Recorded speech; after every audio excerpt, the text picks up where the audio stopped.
Hi everybody, it's Andrea here from Ontario Pork, and today I'm going to show you how to make pulled pork 3 different ways. So I'm going to show you how to do the slow cooker, I'm going to show you how to do it in an oven, and I'm also going to show you how you can do it on the barbecue.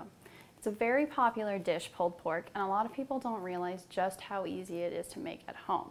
What you want to do is you want to use a pork butt or a pork shoulder. It's the same cut, just different names.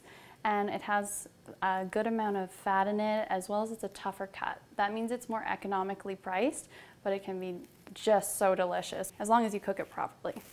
So we're going to get started with the slow cooker recipe. This is the easiest of all of the recipes. All you need is a slow cooker. What we're going to do is you're just going to put the roast right in. You could always sear it off, but there's really no point in searing it off unless you want to add that extra dimension of flavor. From here, we're going to add in 2 cups of root beer. This recipe is on ontariopork.com/recipes and is actually one of our most popular recipes. And now we're just going to add some onions and garlic that has been minced up to add a little more flavor. Okay, now we just turn the slow cooker on. It'll take 8 hours on low or 4 hours on high. For now, I'm going to move on to our oven roast. So we're actually going to sear this one off. This will help add that extra layer of flavor that I was talking about earlier. So you'll hear that nice sizzle, and you want to get all of the sides done. The reason I would let the strings on the roast is to help make sure that the meat all stays together. This will ensure even cooking as well. Place your seared pork roast in the middle. You'll see there's lots of browning there, which will give lots of delicious flavor.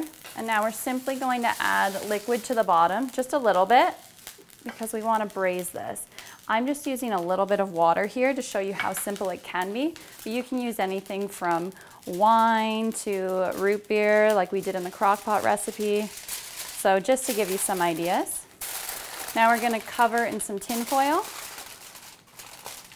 And we're going to put this in the oven for about 2.5 hours at 300 degrees. For our last pulled pork, we're going to do it on the barbecue. So since it doesn't have any liquid at all in this recipe, what we're going to be doing is we're going to be rubbing it with a dry rub.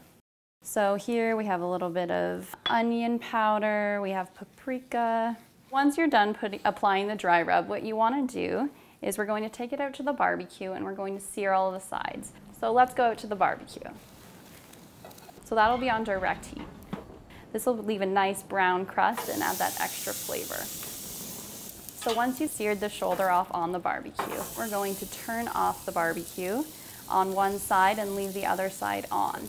You'll want to put the whole roast on the side of the barbecue that isn't on.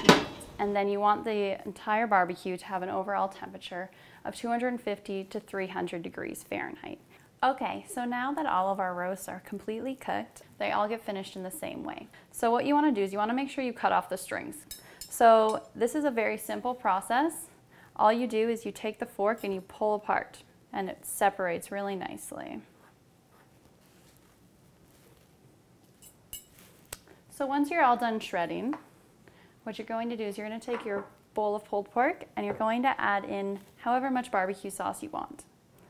Once it's all mixed on, we're going to put it on top of a bun, which is the most traditional way to serve pulled pork. But you can also serve it on top of nachos, in poutine now. That's a recent trend as well. But we're just going with the classic today. So there you have it. Pulled pork 3 different ways. Thanks for being with us today. If you want these and more delicious recipes, visit ontariopork.com/recipes.